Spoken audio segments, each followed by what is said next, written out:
Monday Night Football. I think, when's the last time we played Monday Night Football last year, right? I feel like we're not on national TV a lot, so it felt like a little bit of a special occasion, all things considered. Yeah, I think the last time they played was like the Jets-Pats. Wasn't the Browns game Monday Night Football? Maybe that was just a night game. I don't remember. That was 3 years ago. That was like the 3 days after Sam got mono. Right. Yeah, that's what I was thinking about. Okay, so it's been that long, which is crazy to consider. Trevor Siemian game. Yeah. We have one Thursday night game this year? Yeah, it's against the Jaguars. Oh, right. Yeah, that'll be a thrilling game. Anyway, I'm sure. Well, hopefully it is. By the time it comes around, we'll still be in the mix. Yeah. Greg, how you been doing? Tell the people about your life. How's everything been for you? So I actually have a question, and I've been kind of racking my brain about it. What's like the youngest age you would file a noise complaint against? Like a child.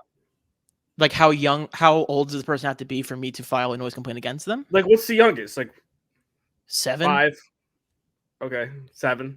Yeah, because I'm in a pickle here because there's a kid that just runs back and forth down the hallway and just screams and cries. Yeah, and that's tough. Parents, I don't know where they are. They let the kid run around like it's a zoo. Okay. And I mean, I'm not really doing anything, but it's just really annoying. Mm-hmm. And it's all hours of the day. It's not, in a cycle. It's not like on a schedule. It just happens.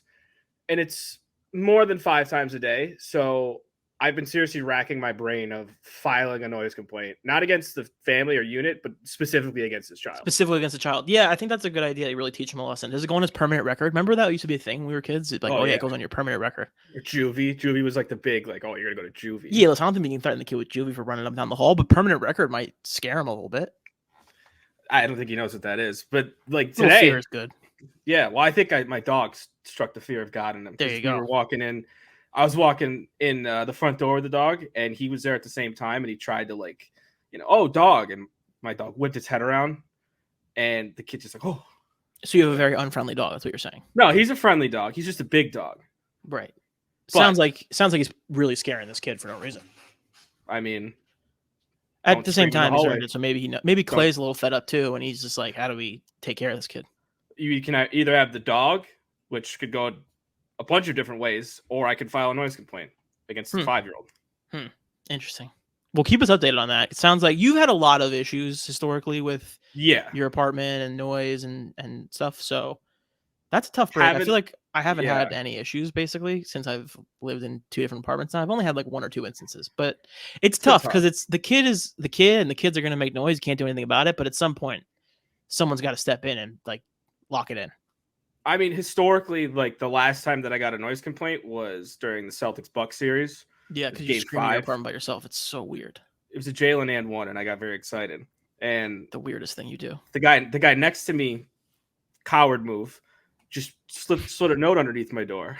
It said, please stop yelling. Didn't knock, didn't do anything. Just slid a note underneath the door. Yes. So I responded with a line underneath it and put Celtics in 7. Yeah. And put it back underneath his door. I was going to try to find the picture, but it's way too far down for sure. Yeah. There's no bounds to the level of pettiness that I can stoop to. Yeah, absolutely. When you get in the mode for like a big game, you go to a different place, and I respect it. I like to watch sports alone too, but I don't like scream and yell. I'm pretty quiet. That's kind of basketball's different, I think, because like the ebbs and flows of a game. And it's a little bit more fast paced, like baseball, right? Baseball, I think, is totally different. It's more of like getting a crippling anxiety type of thing. Mm-hmm. Basketball, I'm all over the place. Mm-hmm. It's not great. Yeah, I mean, basketball, I hate basketball. Anyone who listens to Car Talk knows that I'm not a huge fan of basketball. Doesn't do it for me. It gets more ridiculous by the day. Like the KD thing today, I thought was actually pretty interesting. I don't know if you want to talk about that a little bit. Like some interesting implications. I think across sports, right? Like, I'm not sure if I've ever said it publicly. I don't remember, but just like in general, I feel like there's been a vibe of like there's too much player empowerment happening. Mm-hmm. I think that's kind of a growing take in the world. People are saying 100%. But really, since it's been like 3 or 4 years now, where it's way too much, like it's over the top. Like guys sign contracts and they request a trade the next day. Like it's out of control, and it sort of started to seep into the NFL, which is when I knew it was going to become a problem because the NFL doesn't play with that stuff at all. Nope. Debo was a big one. Tyreek was another one. Tyreek actually got away. Kareem Hunt. He's been trying to get. I feel like Baker Mayfield. Remember that? No, but you know what I'm saying? Like, it's become a thing now, and like I'm all for it. I love the idea of like players having the ability to control their own destiny, and like they're entitled to all that stuff. There's also a level of you sign a contract, you kind of have to honor your contract at least a little bit, right? You know, I think the big thing was, the AD thing. That's what really tipped me over the edge for player empowerment. AD was a big one too. Because I was kind of just like, all right, man, like you just signed it and now you want out. Yeah, Zion last season was one too. That kind of the Zion thing, yeah. The thing with Zion and the thing with Luka was, are they going to just not sign their rookie max? And they're just going to go to free, which is always absurd. They're always going to sign the rookie max. You're always going to get the money. Luka at least played. The thing is, it's like the worry was like Zion's going to sign the rookie deal and then just be like, hey, I want out, like the day after. And that's where I think the KD thing, it's just like, you wanted this, right? Like you wanted Kyrie, right? You wanted to hitch your wagon to Kyrie, whatever that brings. You wanted to not have a coach, which is why you hired Steve Nash. And then when everything goes bad with Kyrie and Harden, by the way, he wanted Harden too.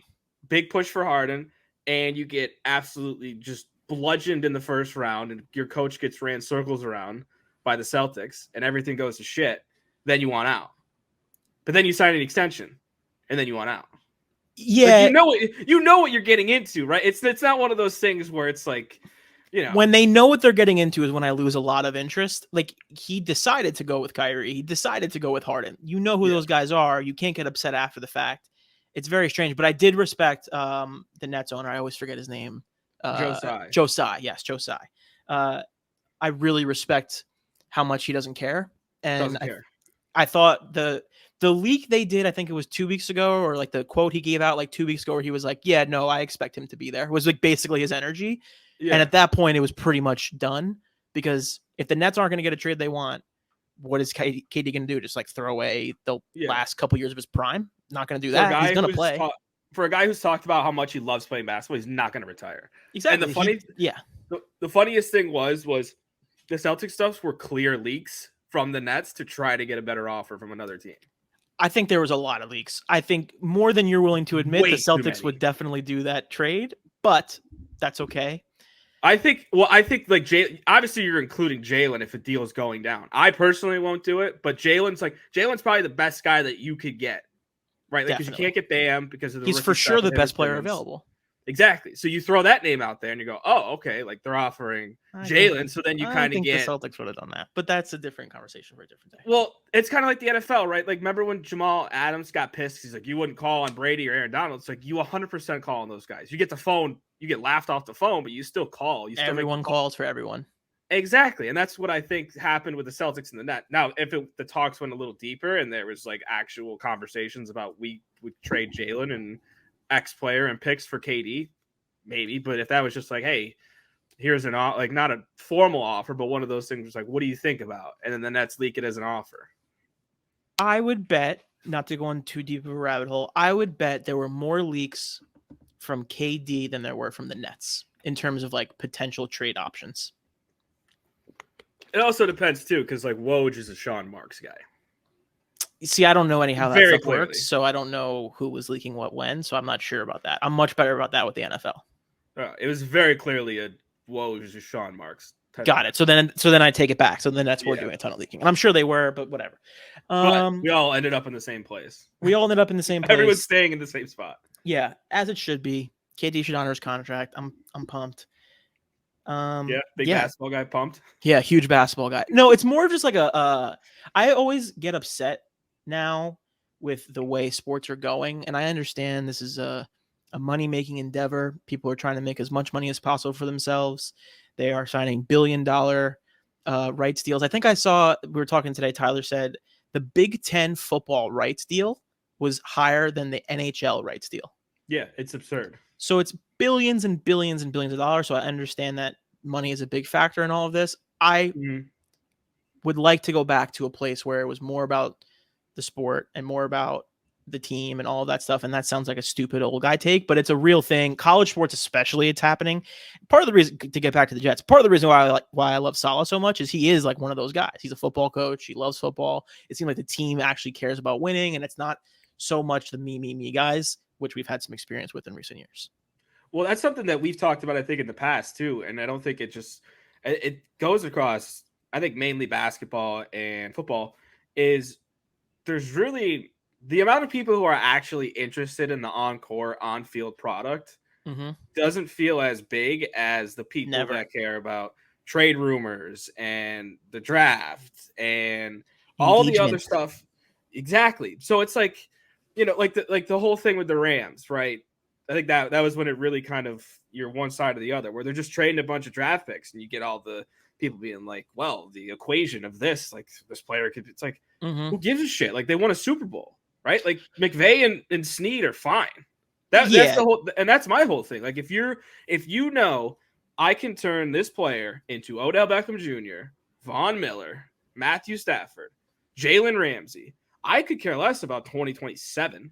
If I win a Super Bowl now, I'm good for like at least another 3 or 4 years. I'll get fired and I'll get rehired in a minute. Who cares? And Snead and McVay are on the same page. 100%. And as long as you are trying to win, I'm interested. And I think it's great. If you're trying to win Super Bowls or you're trying to win NBA Finals, you're trying to win World Series, whatever, I'm in.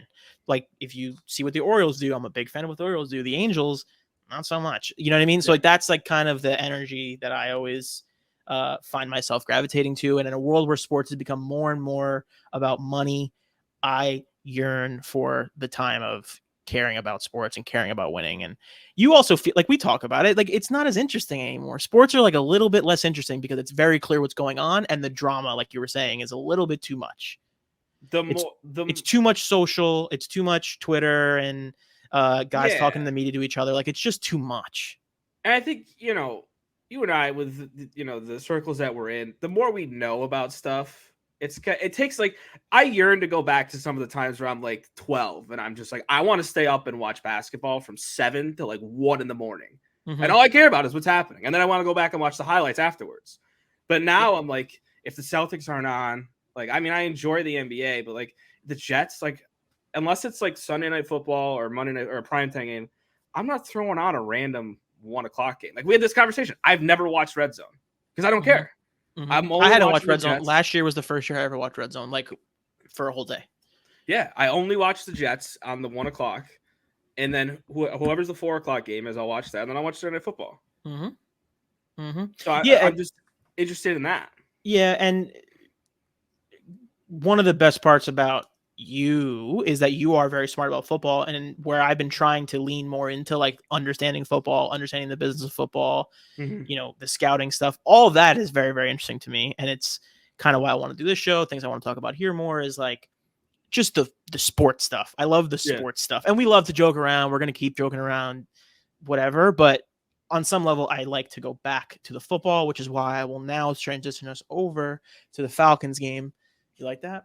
That's a guy who's done a podcast or two in his life. Done a couple of my life. Might even put a joke or two in the here. Week 2 of the preseason is not exactly show. Week 2 of the preseason it's all jokes. Week 2 of the preseason is not exactly the highest quality football. You don't learn the most about the starters. You don't learn the most about the backups. It's a lot of yeah, exactly, Jay. Ryan Johnson level segue.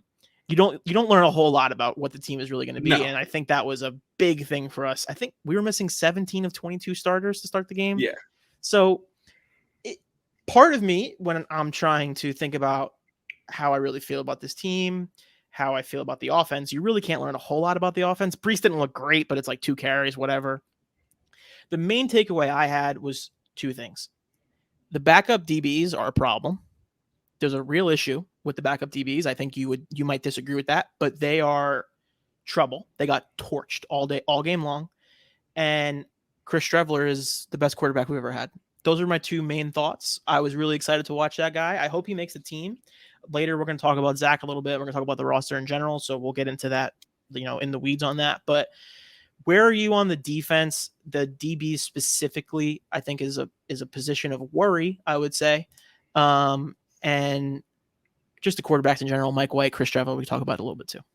The Bryce Hall thing, right? The first play when you in the position he's in against Kyle Pitts there. Tough. Good luck. I'm not putting that one on him. I mean, no Pitts said later on, like he saw that he was scare tapping or whatever. Yeah, which scare pedaling. That's what he said. Scare pedaling. Yeah, exactly. Where like he knew exactly, like as soon as, like he said, when he didn't open up his hips and run with him, he got it. And then you see Pitt, he's running like Randy Moss, right? Like it was just one little move and he's 10 yards past Bryce Hall. So that one, I'm like, all right, there's really not a lot of DBs that can defend that. I mean, some of the tackling, the tackling to me, I think is the most frustrating. 2 weeks in a row with tackling, by the way. Well, it happened a lot last year. It was just a lot of missed tackles, that's just an extra 5 or 6 yards of play that this team cannot afford to have on a consistent basis. We're not good enough. We're not good enough to not be fundamentally sound on defense. Yeah, exactly. And on offense, but really on defense. You can't overcome those type of mistakes. This team can't. Yeah, I mean, that's why I think going into the draft with, the whole Becton uncertainty, it was either kind of, do you go Icky or do you go Sauce or Stingley? I think it was very clear that, early returns we maybe made a right pick because they haven't even looked at Sauce the entire preseason. And DJ Reed is a guy who, has a lot of hype coming in. We obviously haven't seen him. So hopefully maybe we'll get to see him in week 3. But I think next week it'll be the Giants game. There'll be a lot of guys playing. Yeah. So those two are leaps and bounds better than what we've had in the last couple of years. Safety. I mean, Jordan Whitehead didn't play, which is fine. The other safety spot, Joyner got kind of cooked there. Ashton Davis is kind of an interesting guy, super athletic. I mean, coming out of year one, can't call it project anymore. No more talking about project. Exactly, it's over. The first year was, or not. First year was fine. It's a super athletic dude who doesn't understand football. When you're going into year 3, it's like, all right, man, like let's understand football a lot more. Exactly. When you get into year 3, it's also like I can understand missing play. Like mistakes happen. You don't make every play. Happens to everybody. Not a lot of times. That's not fair to say. I feel like I catch him out of position more than I catch other DBs out of position, and that's a problem in year 3. Yeah, and then I mean, Chris Streveler. Like, what more do we need to say? He's awesome. Just let me know when the number's getting retired in the Ring of Honor, and I'll be there this year. My thing about Chris Streveler, and I was texting Sean about this, he reminds me of a quarterback that would be Tim Tebow. Oh. Joe Montana. He reminds me of someone who would be like a created player in Madden 07. Like he's just fully he's got tatted. The armband on he's the, like on the tall. I feel like he's super tall. Yeah. How tall? It's just all designed rollouts and bootlegs so that he can either run or it's like an air raid Texas Tech offense. That's his whole thing. Yeah, that's how I got to number 2 in the nation with South Carolina NCAA 14 and that I'm doing right now. You just run bootlegs and rollouts. He's only 6'1". I feel like when I look at him on the field, he's like 6'5". It's weird where football players look way taller than you look at their heights, and they're all within like a 5'10" to like 6'4" range. Everyone's in 3 inches of each other, but it looks completely different. Completely different. And then basketball, it's like, hey, that guy's 6 foot. It's like that guy might not ever play in the league. And 6 foot NFL, it's like stud. Yeah, the NFL's gotten smaller. In recent years, because they're just leaning into the athleticism for sure, and that is what's going to happen. It's guys who are a little bit thinner, who are a little bit shorter, they can play out of like traditional positions. Right. But it is funny. Like it is funny how you see a guy in the NFL field, and you're like, oh, that guy's like 5'9.5". I mean, Michael Clemens is the best player. I love him. The quote he gave last week. I know we're late on this now, but the quote he gave last week. No, we were talking about. I thought someone else just like entered the StreamYard because I wasn't looking at the screen. It just goes, no. They were talking about he looked like a character from Friday. I don't remember who it was. I think it was. Do you remember who it was? I don't remember. They call him Debo. Right. And he, I think, took it seriously at first, and then thought it was a joke, and then thought it was serious again. So we started, but then he laughed at the end. Yeah. I've never owned a television. He's an interesting character, man. I love him, and he's been killing people right on the field. Yeah, he looks awesome. Last night, his weak side pursuit was terrifying, and he was just wrecking people. And he drew a holding penalty. Like he's just collapsing pockets. I mean, we should do some film review with you. I think that'd be fun. I'm not very good at that. You're better than 98% of humans. Yeah, but like in real time, I'm not very good at it. we're gonna put a pin in that one. Jay, mark that one down. I think that's a sneaky idea for social clips, et cetera, et cetera. We will talk about that at a later time. We'll table that. But no, he looked great, man. We talked about last week that he just might be pin your ears back guy and get like a handful of snaps. See, there's a legit chance that like he's maybe like a pulled hammy or like a tweaked groin away from like getting some significant snaps as a pass rusher, which if he continues to get better and display this tenacity, like that's something too with edge rushers that you want, right? Like a lot of things that we look for, or that I look for when college scouting and DNs is, all right, what are you doing when the play is coming to you? But almost as important, what are you doing when the play's away from you? Are you just going at your guy and then the play's away from you, whatever? Like he's relentless on the weak side pursuit. And that's huge because if we see so many times guy cuts back, no one's there, gone for a touchdown. So it's stuff like that where you want to look, and he's like, his effort is huge. That's something that from a rookie DN you want to look at. Is the effort there? Can he make those effort tackles? And if he gets a little upfield on the QB, is he going to give up or is he going to keep on going? Because you see, again, same thing. How many QBs nowadays where they take one step and they don't necessarily take off, but they're trying to roam. They're moving around in the pocket. Yeah, exactly. Yeah, that's interesting. I would like to see him against starters. You're putting your headphones in. I think my headphones died. Oh, your headphones died. Okay, so thought they were charged. Got it. I would like to see him against starters, and I would like to see him against players who are going to be playing in the NFL every Sunday on a consistent basis. As of now, I'm trying to temper my expectations still. I'm in my brain, he's still like a 10 snap a game guy to me. Like we'll mix him into the rotation and kind of see how it goes. When we talk about the roster, I'm interested to see how many linemen you think they're going to keep. I think it's going to be as high as like 11, 12, maybe even more. So we'll talk about that a little bit more. And then we'll talk about the Giants. They're not exactly a great team, but it's starters. So I would like to see him. I'm excited to see Garrett against number one corners for a couple series in a row. See how that looks. Mm-hmm. Sauce against Kenny Golladay, I think will be interesting. It's gonna be an interesting game next week because Kenny Golladay. Well, he's like the number one receiver, isn't he? Technically, yeah. I guess he's the number one receiver. Oh, well, like what is it, Tony? Honestly, gun to my head, I couldn't tell you. Yeah, well, whatever. We'll see whoever their number one corner is, their number one receiver is next week that Sauce is lined up with, and Tony is way better than Golladay. He definitely is, but I think he makes like a ton of money, so he's still the wide receiver one, Jay. Yeah, for now.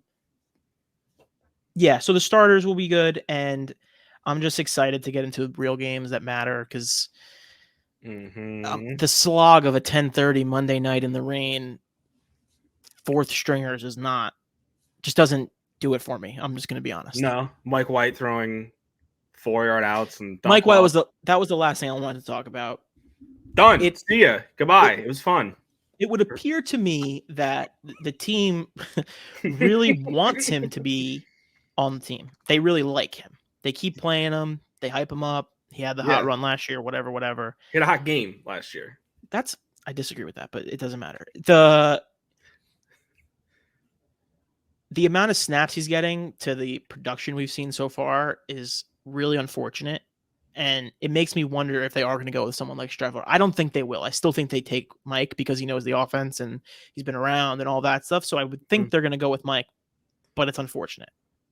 Now, hopefully it doesn't matter and he won't play anyway, but yeah. I mean, I think we're all kind of caught up in the Streveler thing right now. Of course. Right. But it's fun, right? I'm not one of those guys like, oh, guy's not going to make it. It's fun. And that's another thing too, that I think as we get older, and we're doing this, it becomes for a lot of people more serious. Like, no, that guy's not making the 53. It's like, I don't care. Guy had fun. It was awesome. I had a blast watching him last night. He might. And that's all I really care about. Right. But the thing is like, I think he's at a point now where I think you can I get the feeling he'll have to do a lot in game 3. You're talking about Mike White. No. Our boy You're talking about Streveler. Yeah. Okay. To overtake Mike White. Like, I think it has to be like an extreme in both ways for Streveler not. I mean, he kind of already has. Hasn't Streveler been like significantly better than Mike White so far? Been like, he hasn't been an abomination. Like, he hasn't been great. It hasn't looked great, but he hasn't been, awful. It's been boring. but that's just who Mike White is, right? And I think as much as I would love to see him get on the team, like I think just White, they're just going to keep him in just because he's older, he knows the offense, and the same terms we hear every year when people sign bad quarterbacks. System guy, knows the offense. He'll be around for a long time. Yeah, can start in a pinch. Love that. Spot starter. The Jets released 5 people today. Let me pull up the list real quick, and then I want to get into like real roster math. We're in a weird situation. I sent you 38 names today that I thought were gonna be on the roster, so that's where I'm at. I was looking up the FBI's number when you said that. But dude, like I am so into this team, man. 1,400 fantasy drafts. You're breaking down the 53-man roster. We got a week out.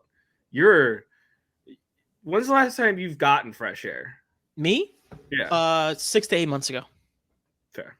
Yeah, just depends on what the weather is like outside. Yeah, I'm about 5. So the Jets cut Isaiah Riley, a safety, Isaiah Williams, and I'm gonna be honest, I don't even know how to say these 2 guys' names. Caleb Bennock. Is that right? You don't know? No, he's not on the team anymore. Shout out Caleb. No disrespect. I just don't know how to pronounce your name. And then Kai Nakua, I think that's how you say his name. Linebacker, another guy we cut. And then Eddie Pinheiro. The kicker competition is settled. I think we've kicked a grand total of 3 field goals in the preseason, so we've settled on a kicker, which is great. Yeah. I'm thrilled about that. Greg the Leg. If there's one thing I was worried about this summer, it was finding out who our kicker was going to be. So right. Greg the Leg, we're here. I'm ready 1, to go. 2, and 3 was the kicker situation for me. What would you say the odds are that we have a new kicker by week 6? 100%. Wow, that's upsetting. 100. Sorry, Greg. You don't need to hear that. Greg's our line. I said it. I said it. The other Greg. I already heard it. You're an idiot. All right, so I'm going to. We need to make that happen, right? Like Greg the Leg's cool, but like third leg Greg is even cooler. Oh, I agree wholeheartedly. What I want to do right now. I thought you made this, and I was gonna log off. This is shout out to Our Lads. Our Lads is the #1 site, in my opinion, for like real NFL roster data. We were talking to Sean. He was like, "Yeah, I'm on ESPN. I didn't even see that guy." That's why I use Our Lads. So I want to talk about this a little bit. I think. Who are the guys on here that you see as, because we can have a whole conversation about naming all 53. That's boring. Yeah. Who are the guys here that you view as like the bubble guys? And then what do you think they're going to do that you think they shouldn't? Because I have a couple thoughts there as well. Obviously, guys like Mims are going to be near the top of the out. Mims top of the list as a bubble guy. Out. Unfortunately, I do not think he will be making the roster. No. Do you think is that a function of they are done with him? You think they can't carry enough? Because how many wide receivers are they going to carry, right? It's going to be 1, 2, 3, 4. Probably Jeff Smith. Like Jeff Smith's probably sticking around. 1, 2, 3, 4, 5. So that's Garrett, Eli, Corey Davis, Braxton Berrios, Jeff Smith. That's 5. And then it probably comes down to Tariq Black or Calvin Jackson, right? Like the same thing with Ashton Davis, right? It's year 3. It is, but the thing with Denzel is like they keep giving him these opportunities. So at some point, I don't know if they are trying to shop him, if they're just trying to give him every opportunity. He played a little special teams yesterday, so that was good. I don't know. I guess I just don't like the idea of giving up on a second year or whatever third year guy with second round pick. You know what I mean? It's just tough, but I guess I understand why it's happening. You have to take that out of it, right? It's a sunk cost now. The draft's over, right?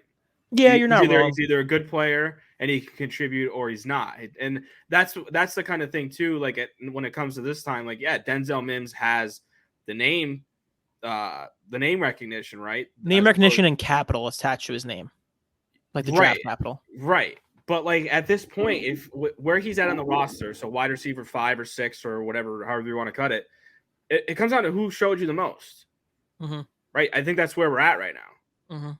So. I mean, he's #1, obviously. I mean, offensive line wise, I don't even think we. Right, like it's yeah. Let's break it out because I think it's pretty obvious. But there might be Mitchell's probably going to stay. We got the 5, right? The 5 or the 5. The starting 5 or the 5, of course, and then you're going to have Max Mitchell. Vibes, obviously. Hang on, you're definitely keeping Max Mitchell because he was drafted this year, so he's an obvious keep. Yeah, they look at him as a project. They're going to keep Feeney because he's versatile and can play a few different positions. And vibes. And vibes are obviously super high. Yeah. Chuma Edoga. Interesting. You know, I think they're going to keep him, but when has he ever been good when he comes in? I feel like when they keep him, and then when he comes in, it's just not great. He's like a guy. He falls into the category of a guy you keep, but you're not shocked if they cut. Sure, I agree with that. Like you're okay if you keep him. Do either of these two guys have a chance? Maybe Herbig. Nate they Herbig. Got him from the Eagles. And then who's this guy? Ross Pierschbacher. That's a great offensive line name. I liked him in the draft I think it was a couple years ago. He was drafted. Yeah, 2 years. Yeah, 2 years. Huh. I don't know, man. I feel like the Udoka experience might be over, and I think they might be looking for some new blood. So whether that comes from the waivers after cuts are done, or they roll with Udoka and see how it goes. Udoka, I think, is a guy who you would consider like a 53rd man, end of the roster. If another opportunity comes up, he'll probably be the first one to go, I would think. Yeah, easily. But at the same time, it's not. I don't feel awesome about the depth. They're probably keeping Connor McDermott. You think? With my luck, yeah. Yeah. He's been around for a long time. He's versatile. He's another guy who touchdown. People forget that. Tight ends. This is a conversation we were having in the group chat. I think I am in a different world than both of you guys and probably most other people. So it's definitely going to be Uzama, definitely going to be Conklin. Yeah. Definitely going to be Ruckert. Yes. Safe to say we will carry at least 3. Yes. The question becomes, does someone like a Lawrence Cager make the roster, or is he a practice squad guy? Kenny Yeboah has obviously been around. I can't see that one working out, unfortunately. And then another one is Wesco. I think he is one of the more hated people among fans. One of the more disliked players. Hate is not fair. One of the more disliked players among fans. For no apparent reason. Like, he's not a huge part of the offense. He's not. He just catches himself. He catches himself with penalties and a couple unlucky drops here and there. So do you think they'll be carrying 4, maybe even 5? Or Cager is so good on specials, he'll make the team? Yeah, you're not wrong, Jay. And that's the differentiator, right? Wait, say what Jay said. That Cager's good on special teams. And that's a great point, because this is the type of stuff that'll keep guys on a roster.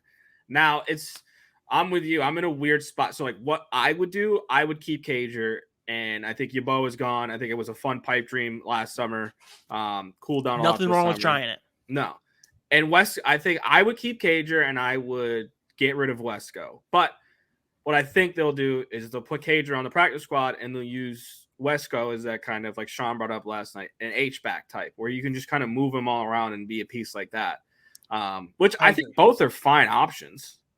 It's good to have that type of thing where, like, we're looking at the 53rd and it's like, can we get a fourth tight end who can contribute on special teams, or can we keep this guy who can be an H-back and part of the offense? That's what I wanted to say. I think this is like a fun conversation because it's just like a, good fodder for thinking about. We're not being like, hey, if Wesco doesn't make it, we're kind of screwed at tight end. In reality, I'm not that worried and I'm not stressing it that much. I would say I think there's a possibility Cager will get snatched up by somebody on waivers. Like if he's really playing that well on specials and the numbers on offense look pretty decent, you maybe have to worry about him getting scooped up, and that's part of the strategy for Joe and Saleh and all those guys when they're making those decisions. So that one's interesting. I think Cager is definitely a cut, and I think Wesco is a keep because it definitely cut. I think Cager's a cut. Wow, well, you said definitely. Are you definitely, or just a cut? He's definitely a cut.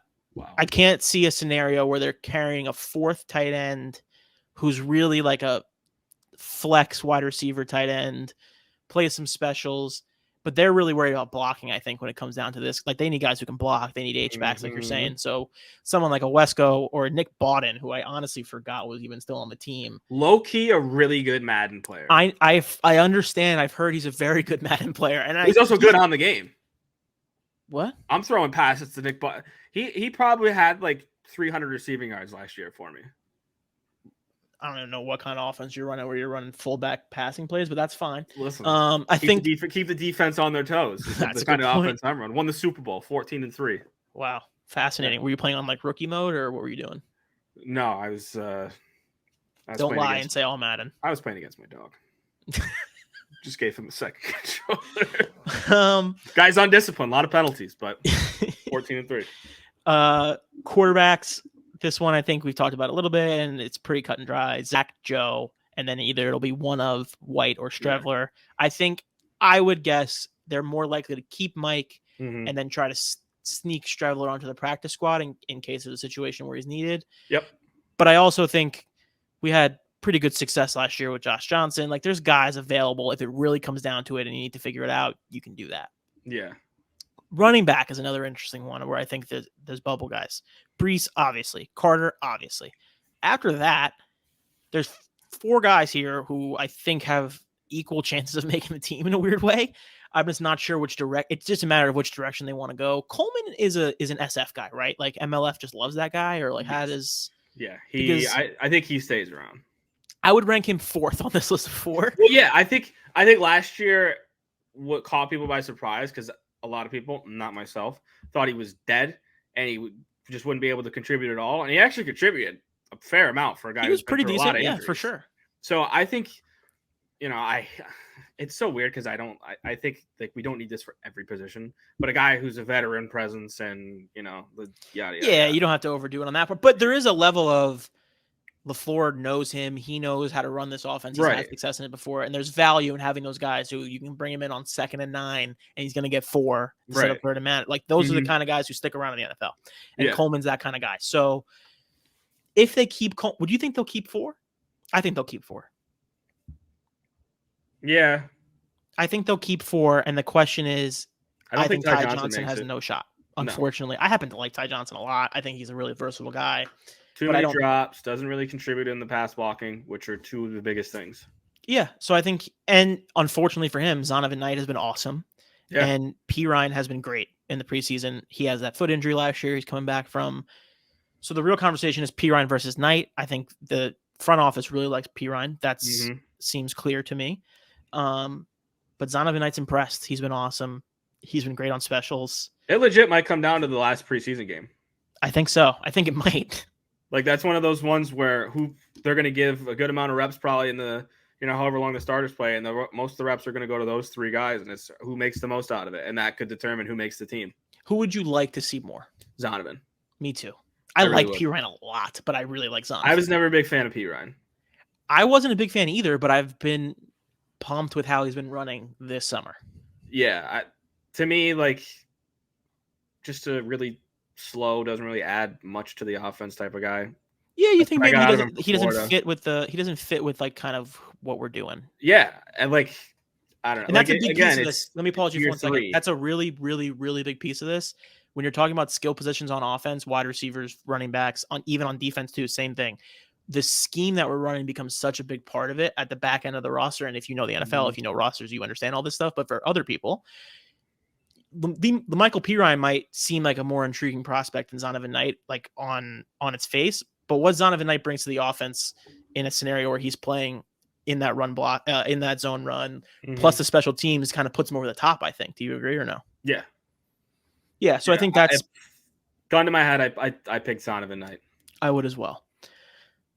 Defensive ends, defensive linemen. This is a group where I think you might see 12 or 13 guys. This is a wonderful sight to see. As a Jets fan, it's been a long time since I felt this good about the defensive line. I feel awesome about Quinnen Williams this year. Like, I think we're finally going to see it. The guy that we've been waiting for the last few years. Obviously, Carl Lawson. I have my hair standing up thinking about Carl Lawson going bananas on somebody in week 1. His last One Jets Drive episode, we had it talked about in our group chat. Where, that's on tonight, right? I think so. Oh, fired up. Keep going. But where they just had an interview and he was just kind of like whatever about it. Like, I thought it was really good.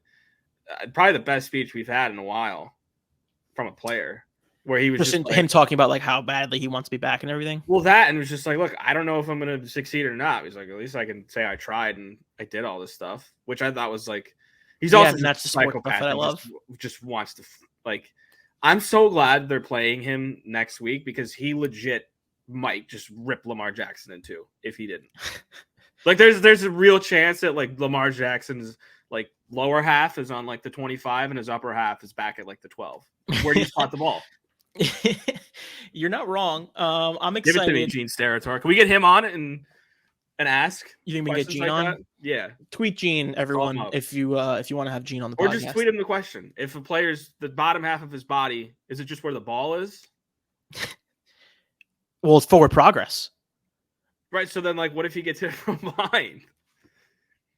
What if he gets crunched? You know, what if he gets? I'm trying to play this out in my head. I think it's wherever the ball is where it gets. Like you're at like the 5, right? And he gets crunched, and his upper half just goes an extra 3 yards, but his leg. This is a joke. This is not serious. We're kidding. No, keep going. If you think this is, is that a fumble? Good question. Listen. Exactly why we need to have Gene Steratore on here. I don't know these rules.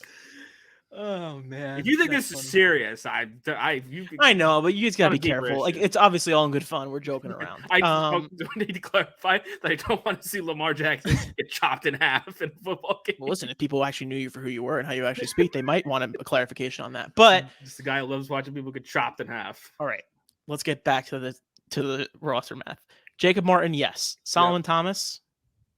I think they keep him. He's a solid guy. They brought him in. Rankins, yes, right? Yep, I think. Bryce Huff, definitely. Yep, that guy is They awesome. love him. Michael Clemens, awesome. So we're at 7 already. Also, good luck telling Michael Clemens he didn't make the roster. That's a good point. Like, if he ever does get cut, like, how does that conversation actually go? Like, that's why I think he played in the second half yesterday, was because they're like, hey, Mike, great first half out there. You can take the rest of the second half off. And he was just like, no. Yeah, they're like, Mike, want to take your pads off? He's like, absolutely not. You have to pry these pads off of my body. So I'm like, all right, put them back in. Tanzel Smart and Jonathan Marshall. That's the most interesting.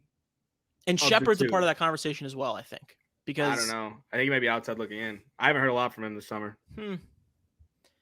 Yeah. They might still like him. I don't know. But yeah, I think Marshall's played well, right?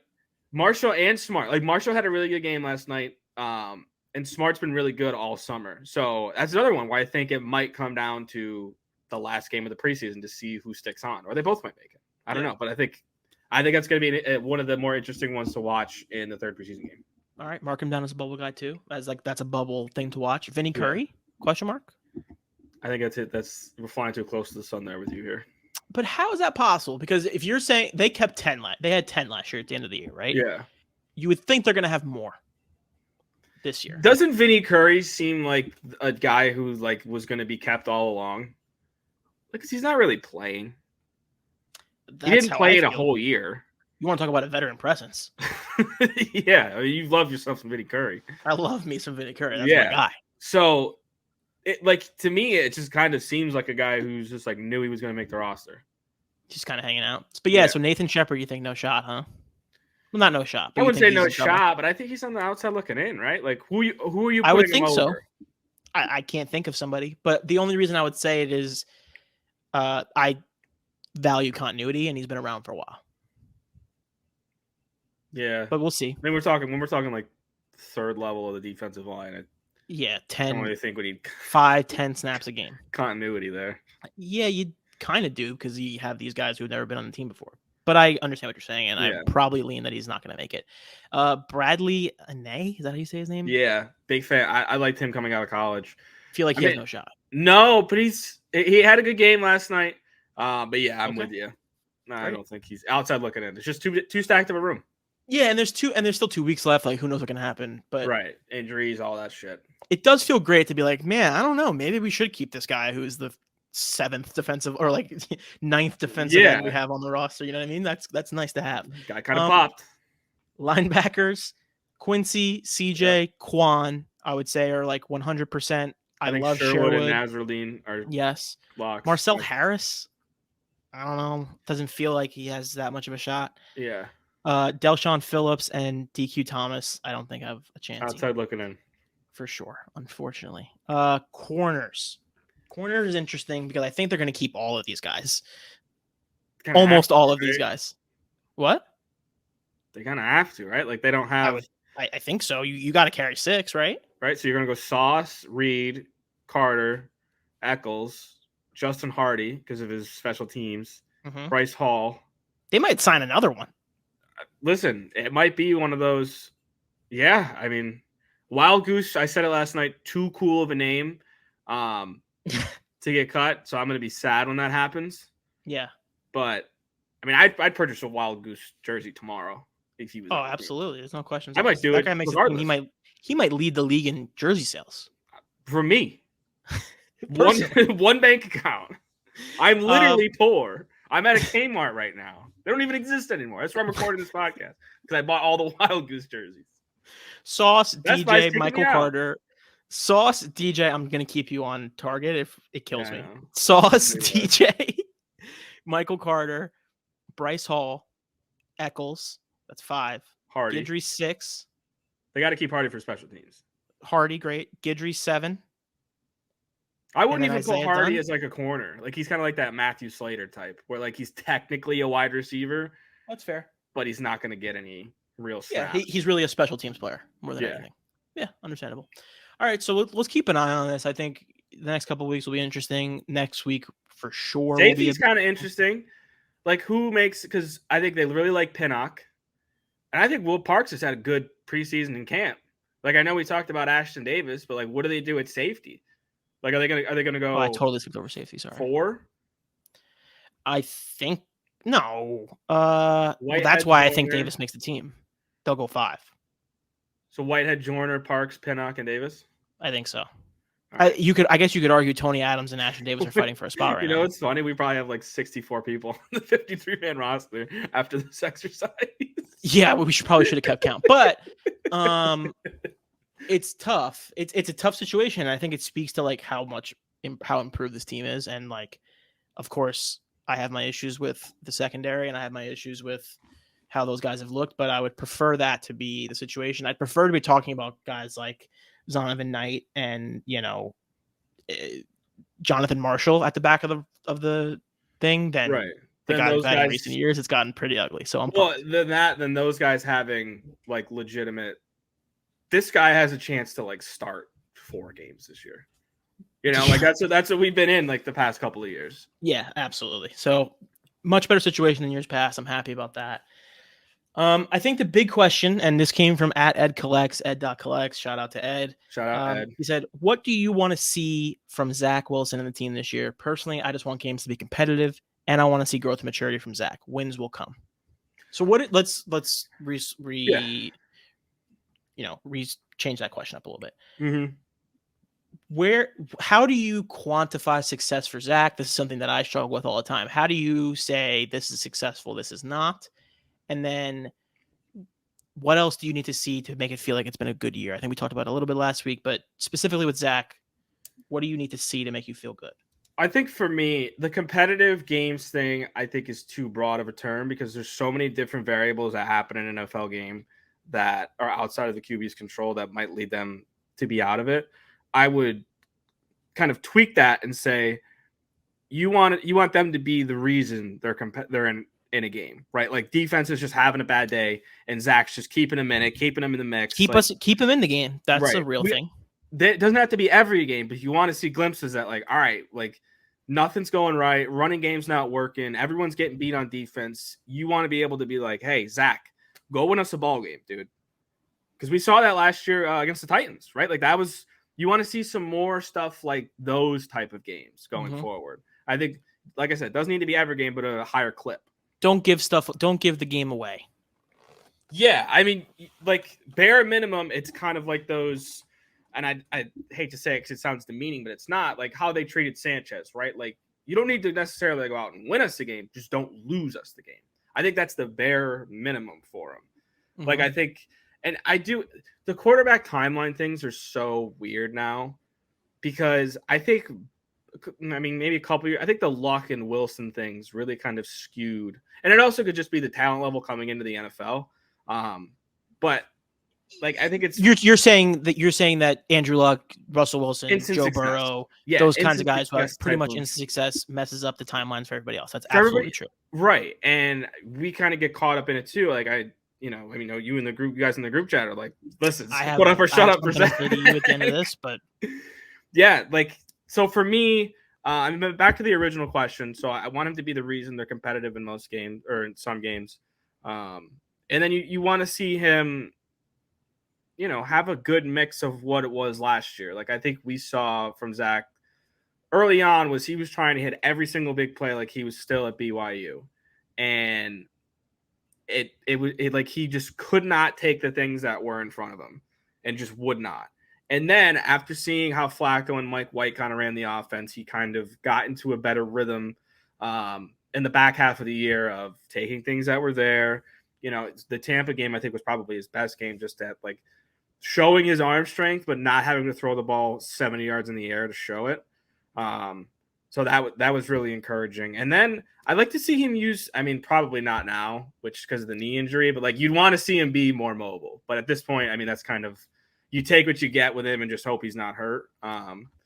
But those are the kind of things that I really want to see, because if you can execute on the short stuff, and I know this has been talked about a lot, but if you can start executing on that short stuff, and the defense starts creeping up a little bit, Zach Wilson has the arm talent to get those over the top. And I think more importantly, they have the talent to beat you over the top. It's one thing if they're playing, with the wide receiver core we had a couple years ago, like last year at Sam, right? Like where Denzel Mims is your one. You could they'll let you throw underneath all day. You're not gonna test the defense over the top of those guys. But with a guy like Elijah Moore, a guy like Garrett, I want to call him Corey for whatever reason. I had Corey Davis. Yeah, I had those two mixed up in my head. You have a guy like Garrett. I mean, even Corey Davis can stretch the field a little bit. And then you might be in for a little bit of a Corey Davis revenge season. We might have something brewing. Yeah, there's been zero talk about Corey Davis. Zero. And he's a real player. And my ears are a little perked up. Because he's a real player. That's a guy who fans viciously hate for undeserved. He had a tough start and it carried into the entire year. Everyone hated him all year long. And he got hurt. Like, he's a wide receiver. It happens. Not everyone's gonna catch every single ball thrown to him. He was ranked number 84 in the NFL Network top 100 players when the NFL. We were all dancing in the streets when we signed Corey Davis. Like, this guy's legit. And then one rough season, it's like, hey man, you like hit the road, pal. Like, we already had Let me ask you a question. Who do you think is the stretch the field guy?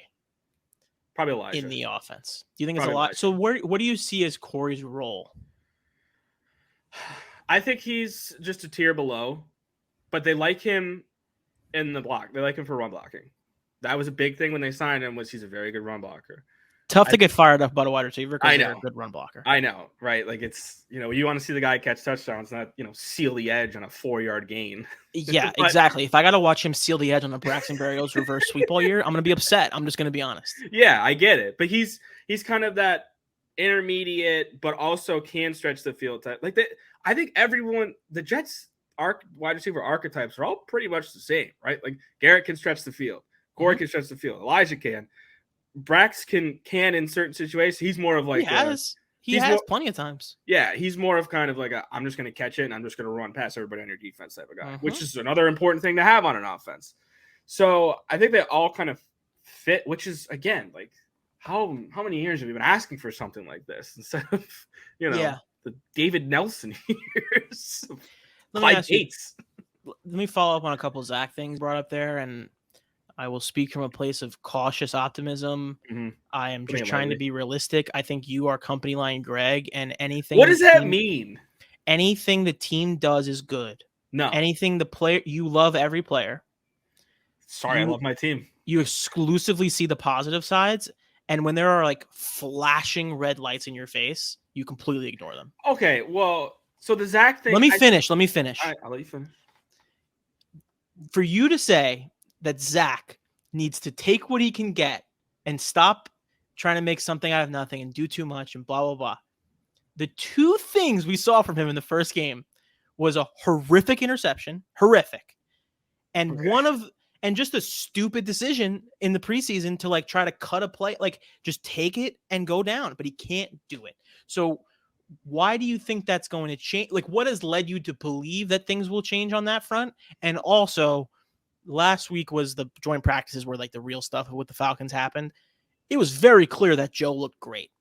So we're not going to talk about. Well, I would have expected a guy who's been in the league for 17 years to look pretty good. It's a funny way that you just kind of like minimize that stuff, but Zach gets like put on a pedestal for every single thing he does.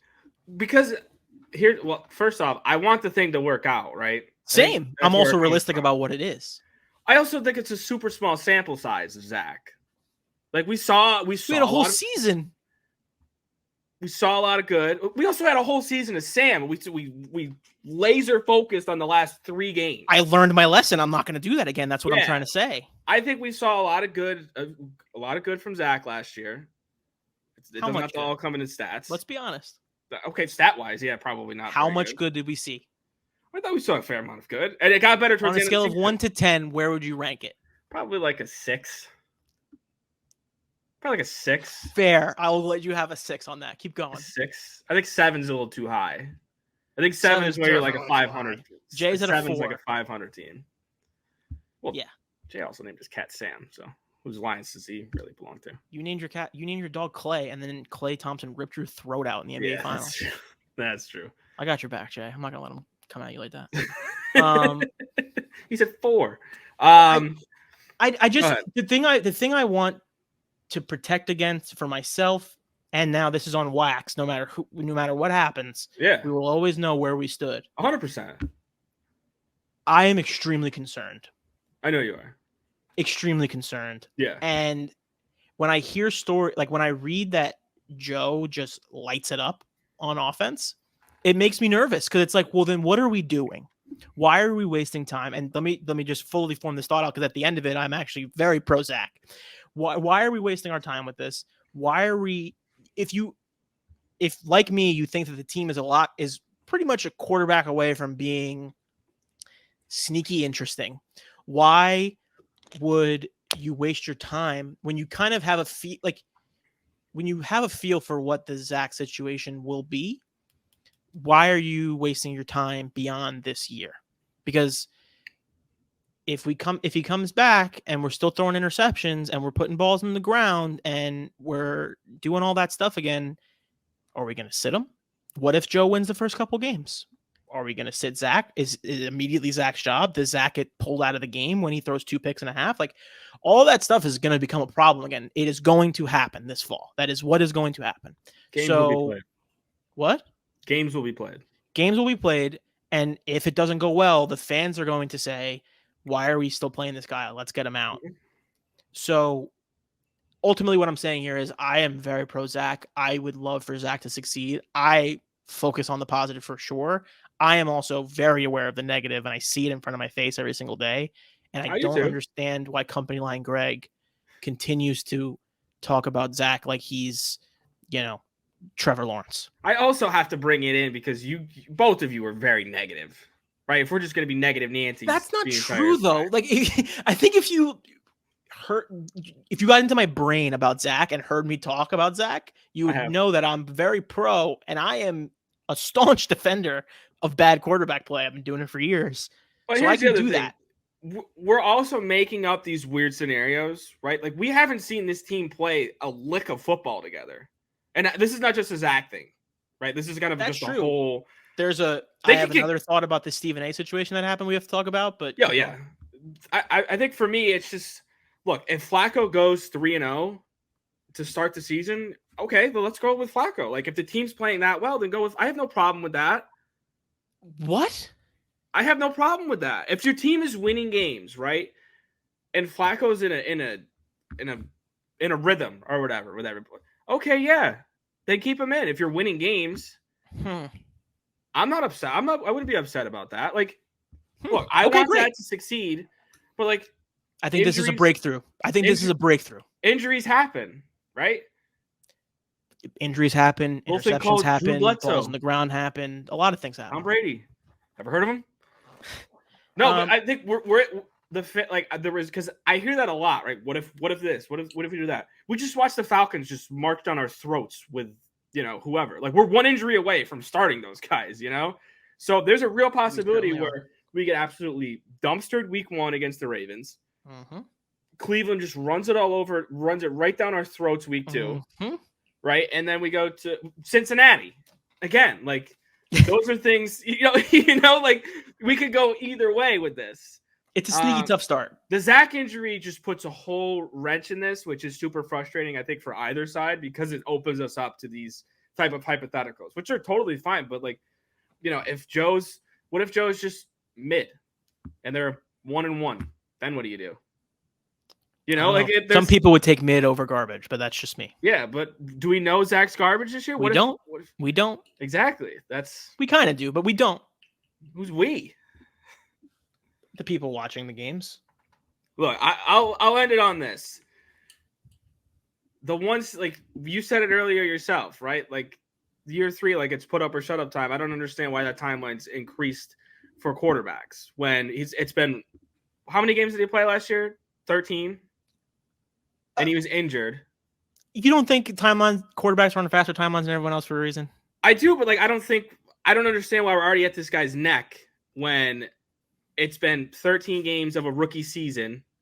Not at his neck. Rookie head coach and a rookie offensive coordinator who, by the way, didn't figure his shit out until the middle of the season. Sure. Like there's so many other variables in this stuff. There definitely are. I will just say, I think that there are a lot. It didn't look great. I'll tell you that. That's what you want me to admit. It definitely did not look great. That's an undeniable fact. You would be crazy if you were arguing that. There were some good, but did not look great. I'm just saying that there's a lot of people who have a lot invested in the success of Zach, and I think that a lot of people, some of them reporters, some of them people on the team, fans, are extremely positive about something that doesn't seem that positive. Yeah, I don't know. And that's why I'm so frustrated that he's hurt, because we're just going to be doing this for another month. Like, I just want to see the kid play. I'm fine with it. Look, like, I have no problem admitting if he sucks shit against the Ravens, if he wasn't hurt, it'd be like, I don't know, man. I think we have to give him another like game or two, and then it's kind of just like you either put up in the next couple of games or we kind of got to look elsewhere. Yeah, I don't think move on, but like I think the first step is sitting him again and see because weirdly we've had this like good stretch where guys sit and then they come back and then they're like, okay, whether it's a game or like remember Sam's rookie year? Yeah, no, absolutely. And there's no correlation to this at all, but yeah, that's hard to judge. It's hard to really play that out. I'm very cautious about the whole situation. And in a world where Joe is playing well in practice and I have my own issues with how the media talks about the team, but he even sounds like better than what they were talking about Zach. So it's just going to be an interesting thing to watch, and we'll keep talking about it. The last thing I wanted to talk about here before we call it an episode, we'll talk about Giants a little bit, but the last thing from this past week was there was a clip that went viral today. Stephen A. Smith talking about the Jets being horrible. Let me pull up his exact quote. I think he said that you could smell the New Jersey Turnpike, which is a shot at New Jersey more than anything. But he said, we're not going to count the Jets in the AFCs because they stink, and we all know that. When we're driving up the Turnpike and smell that stench sifting through, it's coming from their locker room. Jets fans are very upset about this comment. Jets fans are very aggressive for a group of people who haven't had a meaningful game in like 7 years and haven't had a really, really meaningful game in like 10. So I wanted to just say, I think I understand why you would say that as a Jets fan. I don't love the attack on New Jersey, but we suck. We have sucked for a long time. Mm-hmm. The team looks like the team hasn't looked phenomenal for like the top end guys while they're playing in these first 2 games. So like until we start winning games, nothing is going to change. The fans need to get over it. People are going to talk negatively about the team. It's not going to stop. And I think when you go on Twitter or Instagram or whatever, and you start talking like that, you look crazy. And I just want the people who know that they said something in the last 24 hours to like understand how crazy they look. Yeah. I mean, I'm 100% with you. Legit, it's all it comes down to is winning games. Yeah, Jay. I know everyone's very, very excited about this team. I think all of us in the show are, but they also have not played a single snap together. So this could all just go down in flames, like that's a real possibility.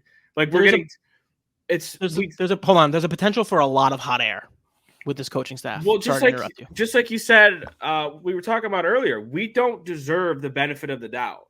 No matter how many good players we have, there's been nothing in the past decade to where we deserve an ounce of a benefit of a doubt at all. Goodwill, none of it. We don't have none of it. And until we win games and show that we're not, a doormat. Exactly. Then That's just the way that the media is going to treat this franchise. It sucks being a fan of it. You're always like the punchline of jokes, and it's kind of just like, it's sick, man. The Jets. Yeah, haven't heard that one before. Yeah, butt fumble, good one. That's original. Yeah, that's original. But butt fumble. All right, cool, man. Yeah, yeah. I just wanted to bring that one up. It's always funny seeing Jets Twitter, obviously very active. So just wanted to put that one out there. Stop getting mad at it. Yeah, it's just not that important. Touch grass.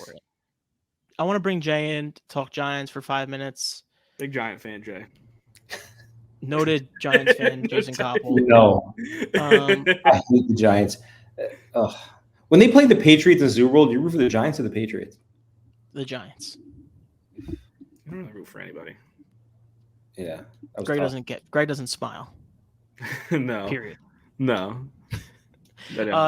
Jay, what are you looking forward to seeing in the Giants game? A lot more stars, like we were saying, and a lot more roster cutdowns to come. What are you most excited about? Yeah, I mean, watching that game, like you said, it was kind of a treat having some Monday night Jets on, but you couldn't take anything you saw out of that game seriously in the beginning. And I know that we couldn't stop anything. It was it was just terrible, but they were playing their starters against our backups, and so I'm just that's a fair point. I'm just looking forward to seeing that tight end of theirs is a freak. I mean, that guy is Kyle Pitts. Kyle Pitts is just a the Falcons guy. Yeah. That dude is insanely athletic. So good. And so you put him up against our backups, and I mean, there was that one play. I forget who it was. Was it Brees? That was Bryce Hall. Yep. I think it was Bryce. And I wouldn't really call. I think if we have a Brees and a Bryce, that's going to screw me up all year. Yeah. But Bryce, I mean, he just got turned around, and then he was just running for his life back there, trying to catch up to him. But that's a tight end. That wasn't even a wide receiver. It's crazy. But I'm just looking forward to seeing the starters and getting a general idea of what this team could be. We haven't seen them on the field together. I don't know, man. These preseason games, I try to. It's hard to get too fired up. Yeah, in either direction. Whether these guys have a huge game or just do nothing really doesn't mean too much to me. So the Giants game, I just want to get out of the game without any injuries and get to week one. That's literally the only thing I care about. I can't do another big injury. It just hurts me too much. No. Guys, can I ask you a question, though? Going back to the Zach talk, because I wanted to kind of chime in and ask you this. Mm-hmm. What's considered a successful stat line for Zach this year? As I think about it in my head. So bad at these. But as I think in my head, you look at, the season that Ryan Fitzpatrick came up with in 2015, right? He had, 31 touchdowns, 15 picks, 3,900 yards passing. Is that – and I know it's, the best year we've had, quarterback year we've had, maybe, ever in Jets history, which is ridiculous. But, for a normal quarterback that was taken number 2, that's not even as good a season as regular season as Joe Burrow had in year 2 and stuff like that. And can Zach surpass those numbers this year? Is that a fair baseline to think that's 31 and 15 with a sub 4,000 yard season? It depends. It depends on how many games he plays. That's obviously a big piece of the puzzle. But I've always, at least recently, have in an effort to reset expectations and all that stuff, I try to think of him as Derek Carr, like that type of stuff where it's 65 to 68% completions. He's somewhere between 38 and 4,200 yards, like that, and 25 touchdowns and 12 INTs. That's the kind of thing I think of that I would deem a success. He has to have at least 20 touchdowns. He has to keep interceptions down and turnovers down in general. He needs less than 15 turnovers. I think that would make me feel good. And again, the counting stats are a function of... Derek Carr had 4,800 yards last year. I mean, Derek Carr had the best year of his career last year, so I don't think that's fair. I'm just talking about in general who Derek Carr's been year over year. I think if you pull up his stats from previous years, right? 2020, he had 4,100 yards. 4,100 yards and 101 quarterback rating. That's the kind of stuff that I think makes the most sense. Greg, do you agree with that? I just want to temper expectations. He's not going to be Josh Allen. He's not going to be Justin Herbert. He's not going to be Joe Burrow. So who is the next level below that I think is who we should be shooting for him to be? Right. So that's the Ryan Fitzpatrick year is what it's the same principle. I think baseline, no, I don't think that's I don't think we should look at that as a baseline. So because we don't know how many games he's going to play. Take the counting stats part out of it. It's more a function of like completion percentage, quarterback rating, and like ratio of touchdowns to interceptions is how I think about it in my head. Yeah, I think so. I mean, throw numbers out there. I mean, if we have to, like, what would you be okay with, like, 64% completion percentage, 3,500 yards. Seems a little low. 28 touchdowns and 17 interceptions. Oh. No, that's too many interceptions. That's too many turnovers. Then it's the same issue. Okay. That's Sam. I'm also, like I said, I'm also very bad at that. Yeah, but it's just a function of is the turnovers very much lower, and is the completion percentage higher? That's kind of how I like in the mid to high 60s is a must, in my opinion. Said I was bad and then immediately showed why I was bad at giving stat predictions. Yeah, it's all right. So that's just not a thing you're good at. That's all right. Immediately showed why I never give stat predictions. Jay, did that answer your question? What are you looking for? Yeah. Yeah, I think that, like, for a number 2 pick in the draft in year 2, I'd like to see him approach those Fitz numbers. I think that's a fair. Come close to 4,000 yards. Come close to 30 touchdowns and 15 picks. Give me a 2-to-1 touchdown to interception ratio, and I'll feel pretty good. Whether that's 26 and 13, 3,800 yards, somewhere in that range, I would be happy with that in year 2. That would show me a little something. But I don't want to see another one of these Sam Darnold in 2019, his second year was 3,000 yards, 19 touchdowns, 13 picks, and 84 passer rating. Like, I think we need more than that.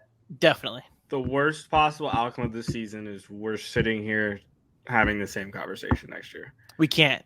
If we're having the same conversation, it's time to move on. That's my perspective. And that's the thing. Like, if you move on, then it's probably with another GM and head coach too. So I mean, I don't think that's necessarily true, but I know what you're saying. Yeah, like it's either got to be like, I'm with you. I'm with you. I think we're all in the same. I think we're just sick of not knowing until it's too late, and then we have to like. That's why I'd rather be a year early. Yeah, that's why, again, it's so frustrating he's injured, because literally this entire season hinges on what Zach does. Yeah. And we don't even know. Like, I know the injury timeline, it's like, what, week 2, week 3? But is he going to be practicing before that? Like, is he going to be in the mix? Like, how long is it going to take him to get into the rhythm of, like, NFL football? Because he's played 10 snaps. So. And getting into shape. I mean, he had, in theory, how much cardio and stuff can he even do while he's. Well, that's why I don't think he's necessarily going to play week 2. Like, that's not a lock. Right. He's got to ramp up. Do you think, would you accept this? Would you accept 26 touchdowns, 18 interceptions, 3,500 yards, and a 60% completion percentage? It's a lot of picks. That's the best quarterback in team history. No, that's year 3 Mark Sanchez, my hero. Wow. The best Mark Sanchez ever was. Did you guys see yesterday that the Mike? Give me that running game, I'll take it. Give me that exactly right. I can have Durant read this. Did you guys see the stat last night in the Falcons game where it was like they were going through Mike White's stats, and it was like first 400-yard game since Vinny in 2000. Yeah, we've been a mess. We can talk like about not even we can't even have cool players doing things. We have cool players now, and that's kind of the whole. I hope like they can reset the kind of vibes of like the Jets history book. Yeah, that's it. Because I don't want to have like Mike White being like, oh, who's the last Jets? Yeah, 4 years from now, we're talking about Mike White being the last Jets quarterback for 400 yards. That's a problem. Upset. I'll be very upset. Garrett Wilson had me fired up in that game, by the way. That catch he made was he wrestled it away with his hands. He's a pass catcher. I love pass catchers. And that's why I want to see everyone together, right? Because like we're seeing glimpses of it. We saw Garrett's, I think, route running in against Philly, and he was missed a couple times. We saw his catch against the Falcons. We can see what Breece Hall has been. Michael Carter really hasn't played at all.